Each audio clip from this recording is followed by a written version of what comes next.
So last week we talked a lot about kind of polar patterns and what to use with what and mic types and stuff. And this week we'll do like more kind of practical stuff.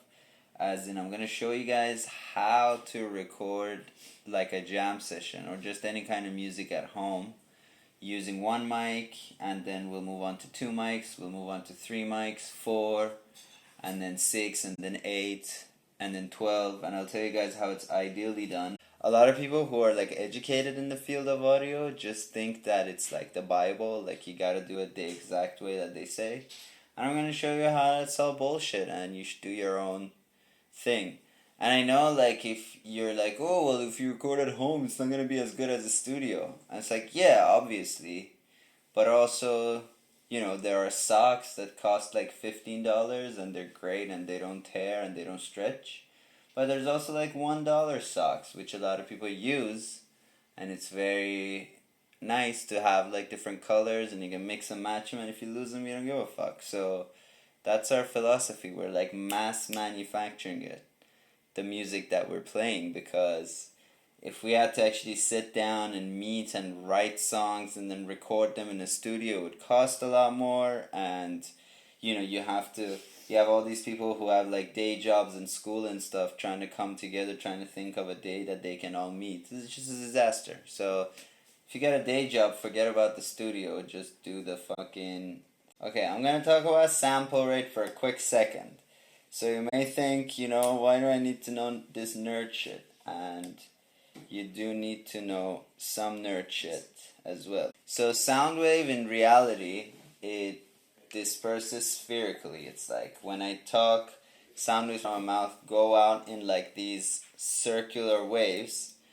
The metaphor everybody uses is the if you throw a stone in a still pond and then those rings go out, right? So that's how sound disperses. But when it comes to analog sound, right, when a sound hits the mic has this transducer that moves, right? So it has all the way from being completely at its like rearest position to all the way forward, right? And it vibrates like this really quick. It's a continuous motion. It happens at the speed of light, and that's how you get sound. And obviously sound waves are complex, right? They don't look like this because that's one of the notes, and then you have overtones and you have extra noises and things like that. So in the end, your finished work kind of looks like, on SoundCloud, when you have those like waveforms, or just on any kind of DAW. That's what your sound looks like. So what happens in the box, i.e. what happens after you plug in via USB to your computer, is that this data is interpreted. Basically, your audio interface takes like a snapshot of the electrical charge in the cable based on your sample rate X amount of times per second. So the music kind of CD streaming quality is 44.1 kilohertz, which is 44,100 images per second. And these like sonic images are then played back and our brain perceives them as continuous audio. And it works the same way that cameras work, right? You have a camera taking 24 pictures per second, but once we show you those pictures in succession, your brain perceives that as a moving video, even though it's just a bunch of still pictures. And you may say, okay, between 24 and 44,100, there's a lot of gap. Like, do we need that many samples of audio to give the illusion of continuous sound? And the answer is no. You need about 10,000, right? With 10,000, most people are incapable of actually perceiving it as not continue. People conceive it as continuous audio, so it's totally fine. But why we need all those extra samples for, is to capture the whole frequency spectrum. So there's this thing called the Nyquist theorem, which the Nyquist theorem goes, the number of samples you have divided by 2 is the maximum frequency you can hope to capture realistically and accurately, right? So 44,100 divided by 2 is 2250. So 2250 hertz is the highest frequency you can accurately depict using 44.1, which is higher than our threshold of hearing, right? So what this means is, every sound goes up and down, up and down, up and down. So you need one sample at least for it going up, one sample at least for it going down, right? And then because we stack frequencies on top of each other, sometimes you may have something that's 15K, but it's on top of a 7K, on top of a 3K, etc., and it keeps going. You need more samples for that as well. So film people use 48,000 hertz, right? And that'll give you up to 24K accurate depiction. And it keeps going, right? So you have 96K, you have 192K. And I've seen musicians like talk about moving up to 92, and I'm just like, why? There's no reason that I can see to do it. And I'll tell you why, because in sound design, when we record something in 92K or 192K, what we're planning to do is to pitch shift that thing like 2 octaves, right? So I want to get like the voice of a human growling and pitch shift it 2 octaves so it sounds like a horrible monster growling. Or I want to basically heavily process the sounds I'm recording to make them sound magical and stuff. With music, if you're not planning to do that, if you're not planning to pitch shift your performance, as in change your playback speed, slow down your playback speed considerably, you don't really need those extra samples, right? Because what 96K does, right, is that if you divide it by 2, you get up to 48 kilohertz, which is redundant. But then imagine if I take a file that I recorded in 40K hertz and I pitch shifted it down, I played it half as fast, right? So now every frequency in that range is halved. So if the frequencies were going between 20 hertz and 48K hertz, now they go between 10. When we pitch shifted, they go between 10 and 24 kilohertz, right? And what you gotta notice is that, okay, we'll lose 10 hertz there because we can't really perceive 10 to 20 hertz as sound, and there's some extra on the top. But the reason we do this is, for example, if I were to do the same thing to a 44.1 sample audio, it would only contain frequencies of up to 11K, which is a little bit dull sounding, right? So these extra frequencies allow us to do that, right? To have more frequencies once we pitch shift everything down, right? And then another consideration is that not all mics can actually capture sound above the audible range, but there are mics that do it, and again, it's a sound design thing. So if you're doing music, I can't see why you would need to go higher than 48. It doesn't really give you more quality. It just doesn't give you more quality, man. Like, I don't know what to tell you. And then your other consideration is the bit depth. So what bit depth is if frequency is measured by samples and the accuracy of your frequency is measured by samples, your dynamic range is dictated by your bit depth, right? So when you have 16 bits, or actually let me back up. In digital audio, every sound, every channel that you open up, every fader that you're looking at goes from minus infinity to 0, full scale. We call this the full scale loudness measure. So you will see dBFS, right? And that means digital audio. So don't confuse that with when people say, oh, an airplane is 120 decibels, the engine of an airplane. That is sound pressure level. That is physical sound in an acoustic environment, right? So then those SPLs are taken by microphones, and then they go into digital audio, they become full scale. So that's how we measure loudness of digital sounds, right? Because you can record an engine really quietly and then it won't be that loud as 120 dB SPL. You can represent it like that. So anyway, so you got minus infinity to 0, and your bit depth dictates how much space you have between these two values, right? Because as soon as you turn on any channel, as soon as minus infinity is what we call digital void. It's digital void. There's no sound. But as soon as you turn anything on, even if nothing is playing, you're already hitting, minus 100 or minus 90 dB, right? Just by a system that's completely not making any noise, but it's just turned on, right? So the range from here to here is dictated by your bit depth, right? So at 16-bit, you have 16 ones or zeros to represent a sound, right? So that image that you captured can be like at 0, 0, it's close to at all zeros it's minus infinity, and then at all ones it's at 0, right? So again, you have 16-bit and you have 24-bit, which 24-bit is what most people use. 16-bit is CD quality loudness, and you may notice that CDs sometimes don't sound good when it's like a quiet part of the music. Or maybe you didn't notice it. Maybe you've never seen CDs because you're 15 and CDs are totally obsolete.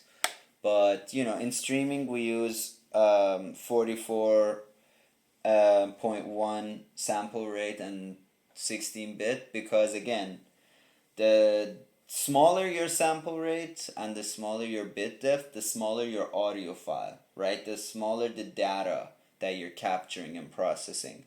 And that is good for streaming because, not everybody has like great internet, right? So you want to do it efficiently, right? Which is the same reason why I tell people that if you're doing music, you don't need to record 96K because, like they go, what's the harm? What's the harm in recording 96K? The harm is that you're filling up your hard drives twice as fast. If you're a studio and if you have a really fast kind of turnover, you're recording every day and some other people are mixing every day and there's all these files going, you'll fill up your hard drive twice as fast if you use 96K for basically no reason, right? It's to no detriment to your sound if you record in 48K, unless you're pitch shifting. So just be wary of these things. And yeah, that's bit depth. Now we have 32-bit float, which is awesome because 32-bit float lets you have the best of both worlds. You have a really high dynamic range, but also you can adjust it afterwards, after you record it, or if something clips, you can just turn it down. That means that gain staging becomes really easy because at any point in your chain, if you have a clip, you can just go to the end of your chain and turn it down until you're not clipping anymore, and you're good. So again, you'd never want to distort the mic's transducer. If you do that, there's nothing. If the sound going into your device is fucked, there's nothing you can do in the device to unfuck it.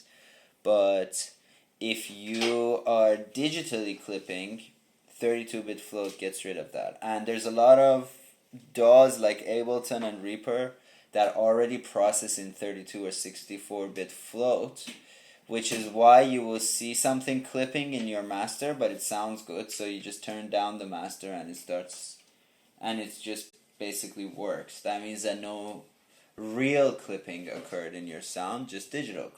This mic is what we used for 7 months to record the jams, and honestly they sound good, and we're going to show you how this sounds, right? So if you have one microphone, don't think that you can't record like all kinds of different instruments, right? You're just kind of getting the sound of the room.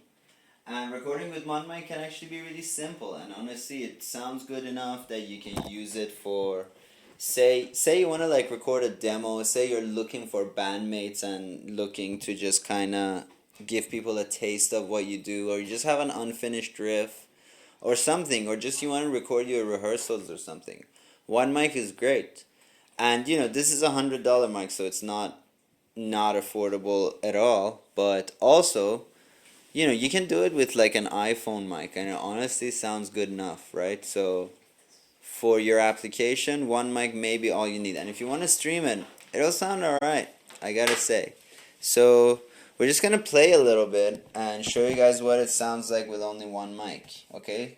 But basically this just points to your room, right? So if you want to know where to put a single mic, you just walk around your room, and when you found a spot that sounds good to you, that you kind of hear a balanced amount of like the drums and the piano and the guitar and everything, boom, place your mic there, right? And just be aware that it shouldn't really be close to walls. It shouldn't be close to the ceiling too much. Those kinds of things is what you gotta know. So we're gonna just play for you guys a little bit.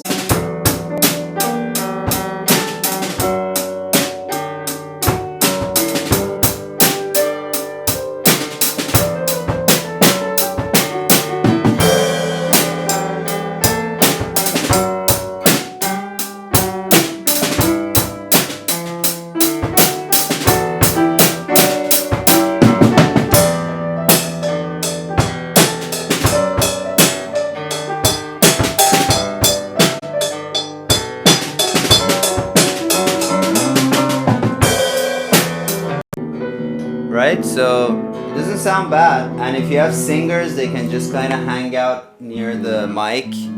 And if you have like kind of louder horn instruments, they can stay further back. And if you have, you know, don't put it next to drums. You can put it closer to the piano because pianos are quieter, right? So you can do those types of things. Just make sure all your audio is coming from in front of the thing. So us having our um, if because we have our amp kind of in the corner, which is we can do it because we have a lot of mics.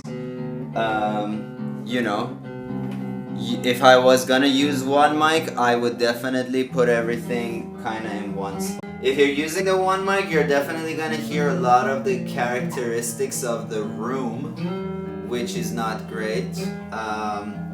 Or it could be great if you have actually a good sounding room, you know.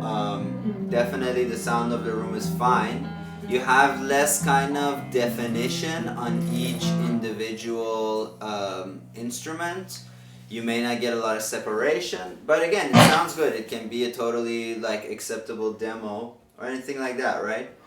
And what you may have noticed if you're a keen observer is that this is a mono. So now we're gonna move on to two mics, and the only thing that two mics really gives you is a stereo image. It's kind of a wider sound in terms of how better it captures everything. It's it's a small difference if you do a comparison with one mic and then a pair of the same mic. It's just again, it's a wider image. I don't know if it's a wider and louder image. A couple of really kind of common miking techniques are the XY, the ORTF, and the MS. So with XY you have two mics where their diaphragm, right, the part that the sound goes into, their diaphragms are really close to each other and they're just placed at a 90-degree angle like this.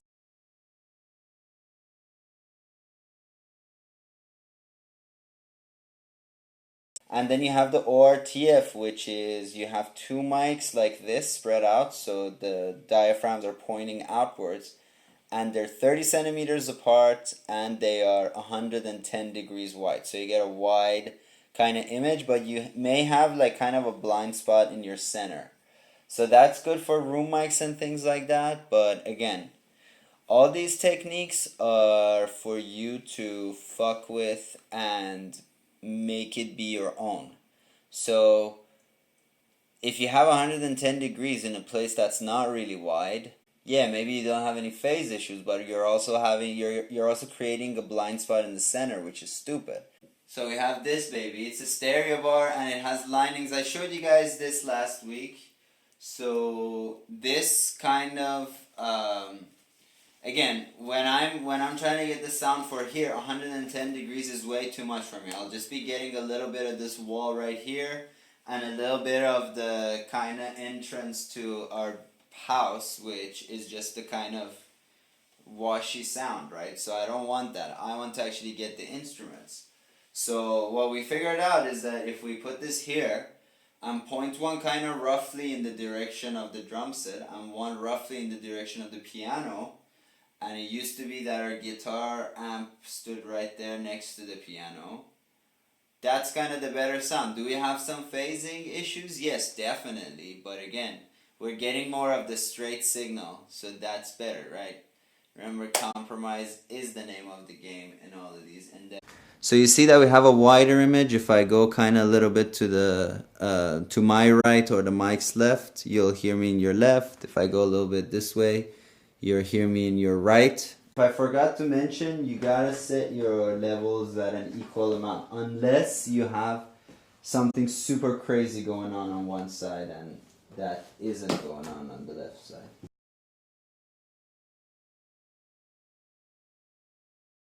So I'm having Nova play drums because for sound check I want to record her the most, or kind of base my levels on Nova's loudness.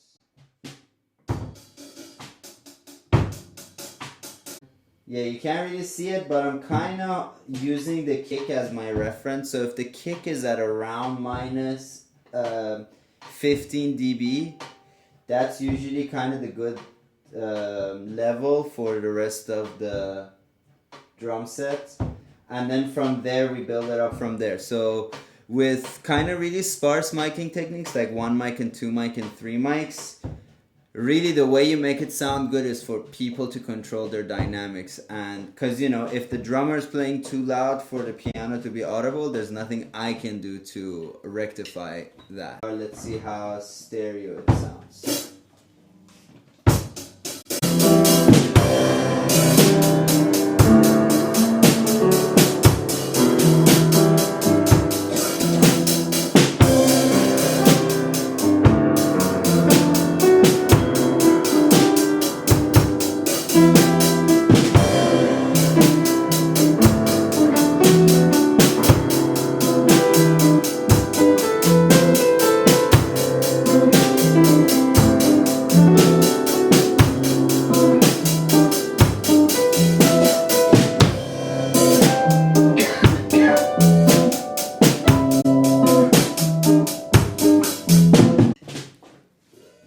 So that's how that sounds like. So that's two mics, right? Again, very acceptable for not going to a studio, not spending millions of dollars, not buying hundreds of thousands of dollars worth of equipment.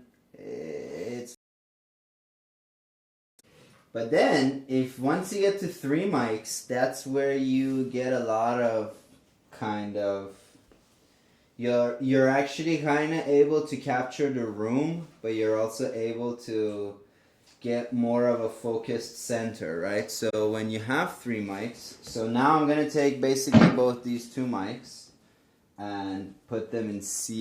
So now I have the AT2020 on, and that's given us a nice center. And I have the other two NTG3s on as well.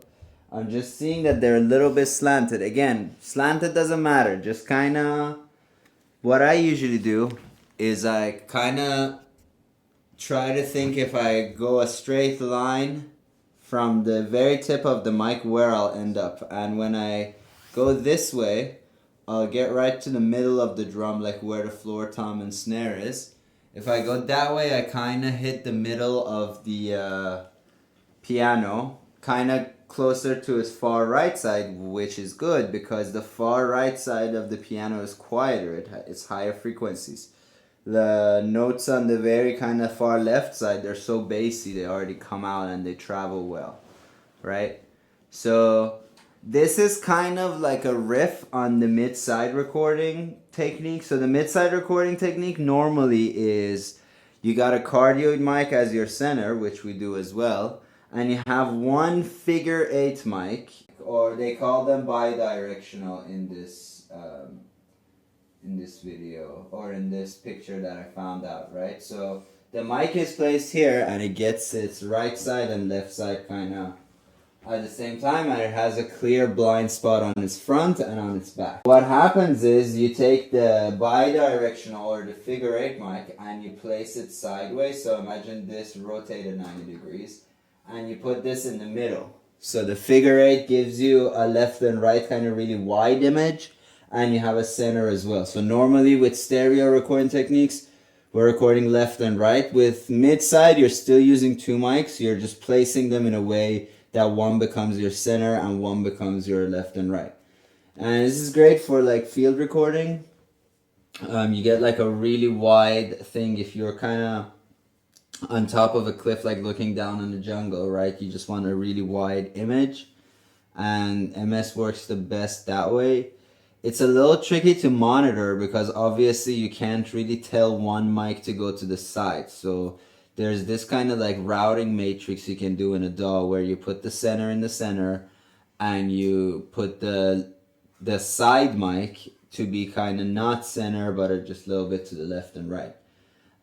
So we do a riff on this because we don't have a figure 8 mic. The Audio-Technica 4050 is a figure. So instead of using one figure 8 pattern, we're using 2 shotgun mics. So, and that's this pattern, right? So imagine that one of them is pointed one way and one of them is pointed another, and those are our sides, and our center is the cardioid, right? And a shotgun is great because you can really kind of customize it based on how your things are placed, right? So again, that's why you see this pointed at the drums, this is pointed at the pianos. All 3 of them together, they work pretty fine. And I think like our first jam, we used something like this. Then we really quickly just got our hands on a bunch of mics, so we don't have to do that anymore. So that's 3 mics, right?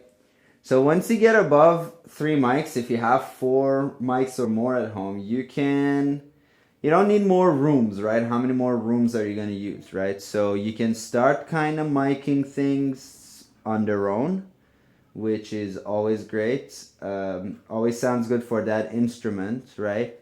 So I think the 4th mic we had was the MD421, which I showed you guys last week, and that was getting the percussion because the percussion couldn't be as loud as the drums.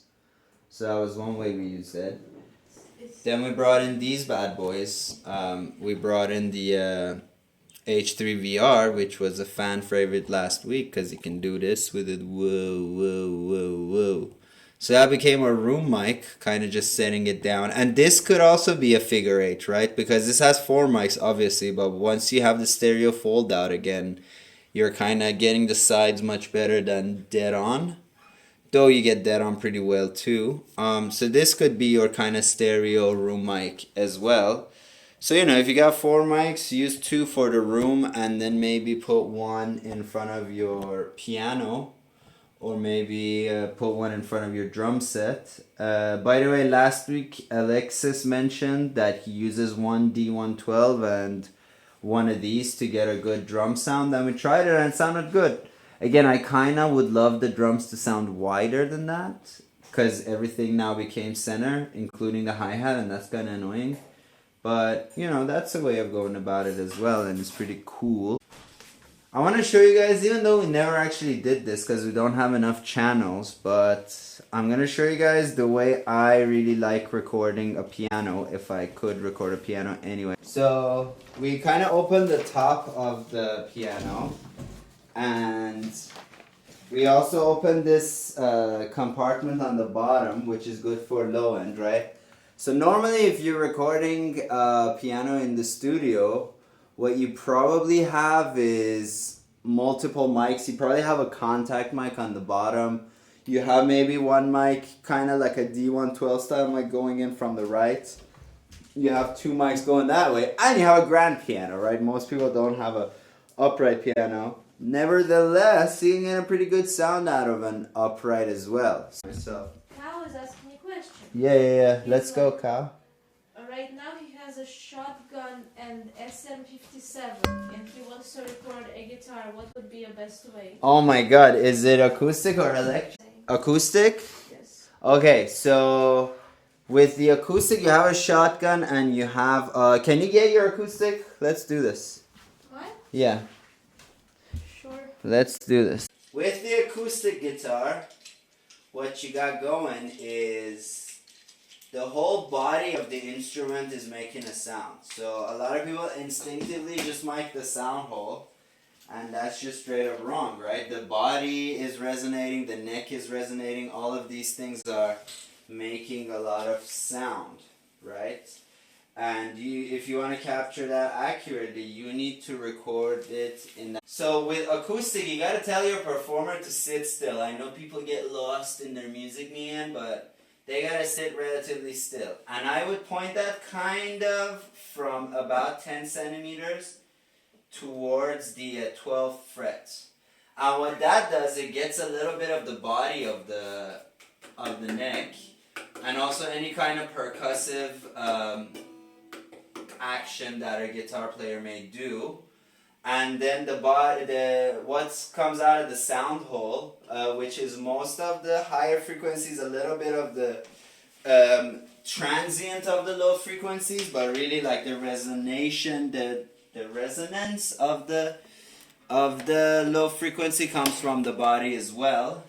So yeah, so if you have like a bassier mic, or if you have a more low end mic, that could be better off on the body. So that's about 10 centimeters. This is about, I would say, like 40 centimeters. I gotta hear it to see what it sounds. This setup is pretty good, right? Keep playing a little bit. Right? Like, I think the sound has a lot of body, a lot of detail, a lot of kind of definition, which is cool. So yeah, that's one way of doing it. And then you can kind of move it around, because as you move around the mic, you're changing the tone that you're recording. So if you want more high end in your mic, go further back. If you want more low end, go closer to the body, right? So let me just show you. If I move this mic here, you see how much bassier it gets? So look, one more time. This part versus this part. See, it's bassier. And if I go further down,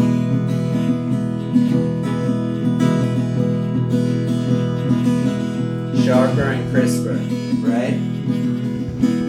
And the same thing with the other mic, right? When I start pointing this towards the sound hole, it starts to sound closer to what it normally is, but when I go closer to the neck, I'm getting that, like, move around your hand a little bit. You hear that joink joink? You get more of that, and that's nice. Some people like that. I think that sound is pretty cool. I don't try to avoid it. The sound of fingers like sliding around the neck, right? And then obviously your guitar type is important. So this is like a cheaper guitar, but it's still a pretty good sounding guitar. What up, cuz? Yeah, so Modern Recording Techniques gives us this recommendation.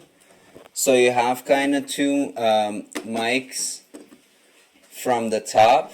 One is getting the bassier sounds and one is getting the more trebly sounds. So it is a stereo signal, but what you normally want to do is to get them as two mono channels and then EQ them differently. So obviously you put a huge, like maybe 500 hertz or something high pass on the left mic. Or sorry, on the right mic, the one that's getting the treble. I was gonna. What's the benefit of mono over stereo when it comes to piano recording? Just kind of like with piano, it's really hard to place one mic anywhere on it and then get a sound of everything, right? Because it's so big, right? So you want to get, and like so what we're getting is not really stereo, because they will be, if you record a piano like this and then pan it the same way, you'll have a lot of bass on one side of your recording and you have a lot of treble on the other side. Oh, that's right. Okay, so right, so you don't want to do that. So this is what we do. So yeah, the one that's Nova is miking right now, I'm gonna put a huge high pass on. On this one, I'm not gonna put a low pass on. I'm just gonna let it be how it be. The lowest piano note on this one is an A. Oh, it's an A. Yeah. And it's No, you're right, isn't it? Yeah. Yeah, it's an A and it's 55 hertz, right? We all know 440 hertz is A4, 220 hertz is A3, 110 is A2, and that's the A1, which is 55 hertz. Alright, I just wanted to show you guys, if you don't know what the inside of a piano looks like, it's a bunch of beaters on a string. So with this one mic, I can kind of get the first 2 octaves, right? So that's our E3 that I'm getting. So I'm getting A1 to E3 with one mic. And then the other mic slightly has to overwork. I don't have like a symmetrical situation going on here. This is further up. And because this needs to get everything from F3 all the way to D or to C8 or something, right? So it needs to capture more notes. And this one is bassier, so it needs to capture more volume. Play the low stuff first. Okay, so lowest, lowest C. Yeah. Very nice tone though. That's cool. Yeah. So what you're hearing now is the left mic, the mic on your camera left over there. And that's getting a lot of the low end. And then play the high ends just so people can see. It's capturing a good amount of that as well. Right? But it's... Now let me turn on the other one. Yeah. Play.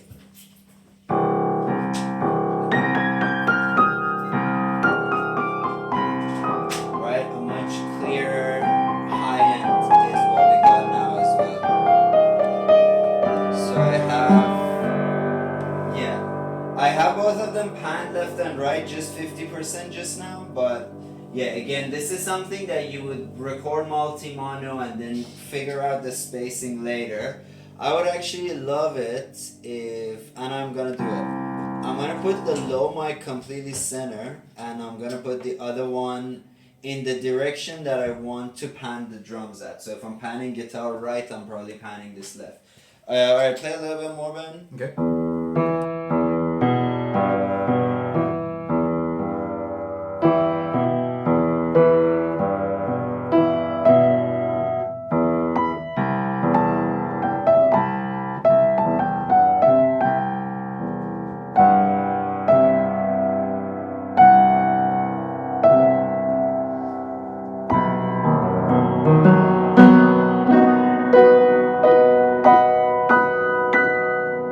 That wobbly sound you guys just heard was me putting the filter on it. But yeah, hey man, I think it sounds pretty decent. And then do you stack both on top when you listen to like the final recording? Right now what I'm doing is this one is center, Okay. and the other one is slightly right. Cause low frequencies, you don't want to ever pan only on one side of your recording. Sure. Because low sound is more intense, so it makes your recording slanted, if that makes sense. And for dynamic recording, if somebody were to have this setup, would you tell them not to use the mute pedal because of the drop in level? Oh, so that is a good question. Also, just one thing that happens with pianos is when you mic them from the bottom, which a lot of people do, you hear the pedal. You do, yeah. But that's fine. Like in a big band recording, Yeah. you wouldn't disturb. In In a concert recording, classical thing, again, you'd be aware of it, yeah. Yeah. And you'd like oil up your pedals. Or Do you really? That's pretty cool, yeah. Yeah.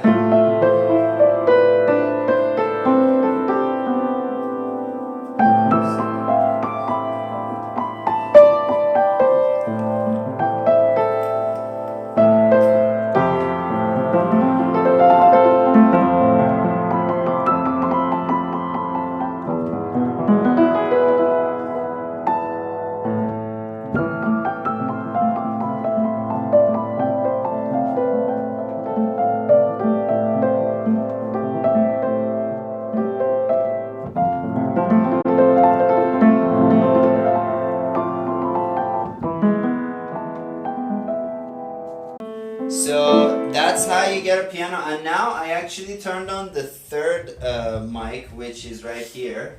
Is that Just- recording this? Okay. Yeah, that's just to get kind of the roominess of the sound. If it sounds too close and hollow, or not hollow, but too intense, you can add that.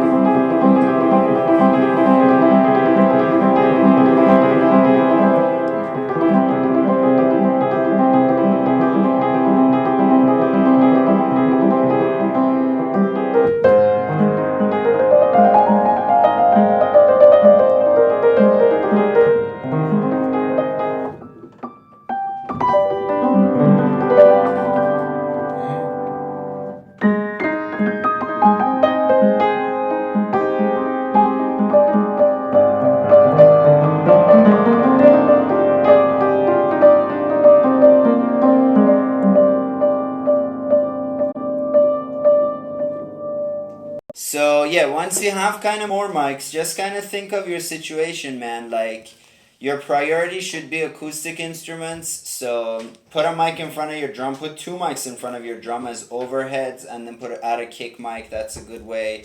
A couple of mics for your piano. Then start thinking about quieter acoustic instruments like percussion and voice. So give your singer a microphone. Give the percussionist their own microphone if they got it, and then the last thing you do again as you kind of get more mics is try to mic your electric instruments. So the last two mics that we got were the D112 and the SM57. So SM57 we used to mic the amp, and the D112 we used to mic the bass amp, which I actually don't like the tone because it's too low end. It doesn't have that jangle of the bass, that high end. So I want to change that mic. I want to use a D112 for the kick and then get like a jangly or just like a flat mic for the bass because it'll already sound bass, man. It's cool. So Cal wanted to know electric. Yes. Alright. So you got a flashlight and you locate where the speaker is placed, right? So on this one it's really obvious because it has kind of a dusty outline. You can see it, right? But usually the middle of the speaker is kind of where you get the the brightest sound. You don't want the brightest sound. You want to be slightly off the center. So I'm very close. Maybe I'm like half an inch or 1.5 centimeters from the grill of the amp, and I'm just pointing it that way. And another thing you should know is with guitar, your signal is different than a mic guitar or than a mic signal, right? So when you have a mic signal, it's a balanced signal. With electric, you have those jack cables and they're unbalanced. That means they don't have a ground. That means they pick up noise from electricity around the house, just the general wiring around the house. All the electronics in your area, including the amp and your effects, are all giving it noise. So the two things to do about that, A, is get a buffered pedal. A lot of people go, why do I get a tuner pedal when I can use a clip-on? Well, tuner pedals usually are buffered pedals, which means that they take that noise out and they even out your sound. So it's a good practice to have a tuner kind of in your pedal board, and that reduces the noise.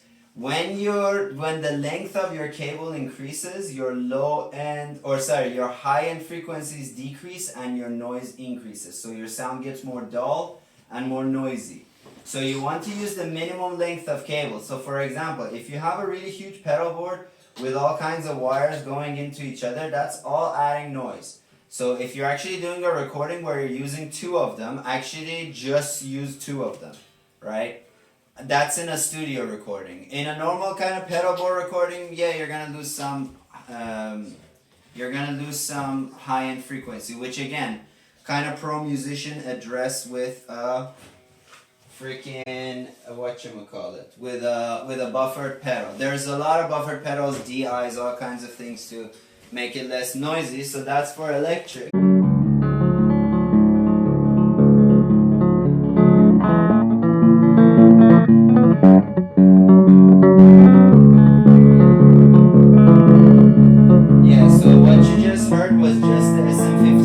Now you're hearing me too. So it sounds pretty decent. The strings I have on that guitar are like super slinky, so they're basically the top 6 of a 7 string, so it sounds bassier than normal. And do you want to kind of switch between your pickups a little bit? And this, bear in mind that we're literally playing a $30 guitar from 60 years ago. So this is not in any way like a top range. Yeah. Right? The pickups are terrible. I'm actually like kind of pimping this baby out. For a studio situation, you want to record a very neutral sound and do it up in post. If you have delays, pitch shifts, like a whammy pedal, those kind of fluttery, warbly things, if you have a pedal for it, by all means use it. If I wanted to record that signal and a DI at the same time, And a what? a DI. Yeah, that's good too, yeah. How do I do that at the same time? You get a DI box, and DI boxes have like an input, an output, and a throughput. Okay, So you put the input, then the jack goes to the output, then the DI XLR goes to the Sounds like mixer. not a bad thing to have. Just in Yeah, case, yeah, I'm you know? getting one actually. Yeah, sweet. So if you don't know what a DI is what people call a direct injection pedal, which don't get excited if you're into heroin. It's not direct input. It's Direct injection. Oh, damn. Yeah. I didn't know that. So what a DI does is it turns an unbalanced signal into a balanced signal. So you got a jack and it goes into the DI box and it comes out XLR. And XLRs have 3 pins, right? Because they are grounded. That means they have a ground connection, so they relieve all the noise that they pick up from electricity. So they sound better and more stable and stronger and louder. So that's why you get a DI for. If you have a bass or a guitar, definitely have a DI box. One thing I really suggest is the JHS Pulp and Peel pedal, which is $187 Canadian, so that's about $150 American, and it's one of the best compressors I've ever heard, and it's one of the best DI boxes I've ever heard, and it has a ground lift, so you can use it on your pedal board just as a compressor and a ground lift and a buffered pedal. And you can use it as a DI in the studio, and you can not use the compressor if you just want to use the DI. And it's very cheap, very compact, very beautiful, made by GHS Pedals. I love that brand, and they have a really cool YouTube channel where they're like, I don't know, the CEO or whatever talks about pedals, and it just melts your heart. Yeah, I mean, I would talk about the bass, but again, the bass and the guitar are exactly the same way that you mic the amp. You just use a different mic for a bass, maybe a kind of fuller toned mic. And also, yeah, if you have a DI, have your DI out as well as your amp out, and that's pretty good. For drums is its own episode, right? And we don't have the kind of mics to record drums, but one day we'll do it. One day we'll just rent a bunch of mics and do. Yeah, so with drums, you want to have as many mics as you want. This is the same thing with piano. You can get a piano with one mic, but it'll be better with more. And the same thing for drums. And then remember my sock analogy. I like my sock analogy. There are $10 socks. I'm not saying these are the best recording techniques, but there are $1 socks, and you're not worried if you lose them. So this is what we got. We get our sound real quick. We sound check in about 15 minutes, and then up to like 12 people play, and it sounds decent, man. And we do it every week. So if we had to spend more money, spend more time, do more kind of like acoustic treatment and make our house look ugly, then, you know, maybe people won't be into it so much, i.e. the people who live here.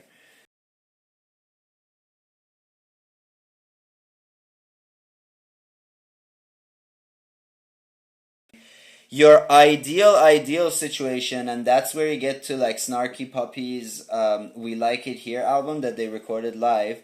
They mic the acoustic instruments. They got a lot of mics. So they mic their horn section, they mic their piano, they mic their drums. And then the guitars, everything that's amped is in another room. The amps are in another room, right? And they're being mic'd in another room, routed back to the mixer. All their electronics, their synths and their keyboards are plugged into the mixer, and all the acoustic stuff are in the mixer. So in the main room that everybody's staying, they're only hearing the drums, they're only hearing the horns and the strings. They're not hearing everything else, like they're not hearing the guitars and the bass and the synths. And then those are in separate rooms, not bleeding into the acoustic mics. and then everything is routed back from the mix through a mix to people's headphones, and they have wireless headphones. They have like 40 of them.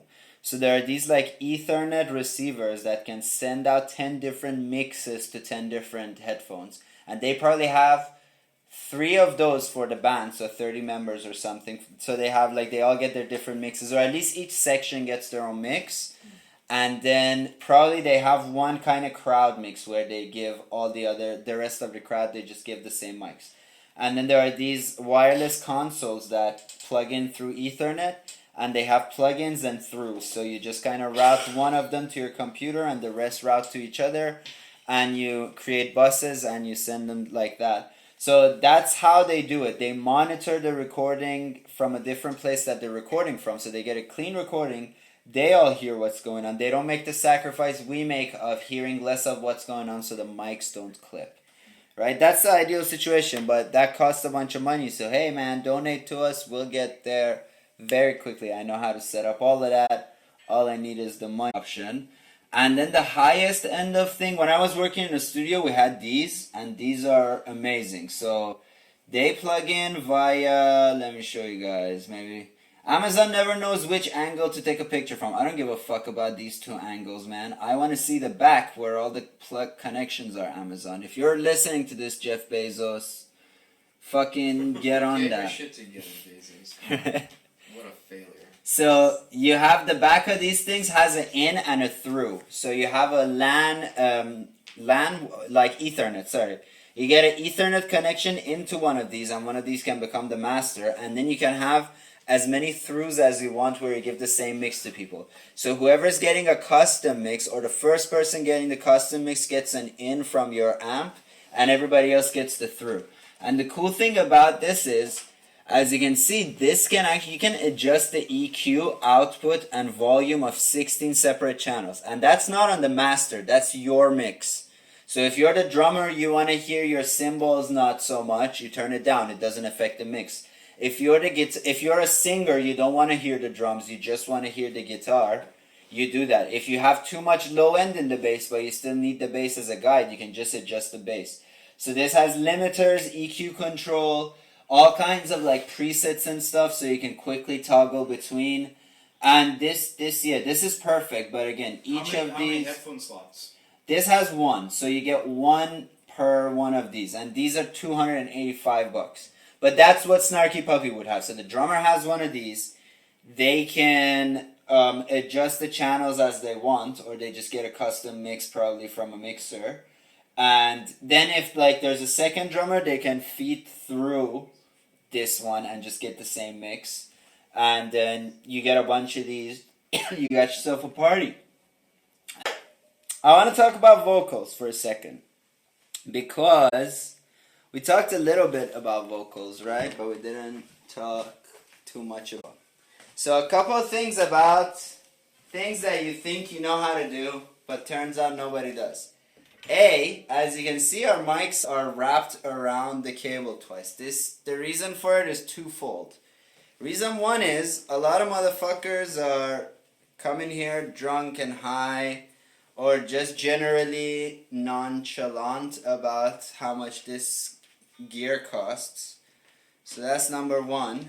And number 2 is if somebody steps on the cable and the cable moves from here, you hear this low end bump, right?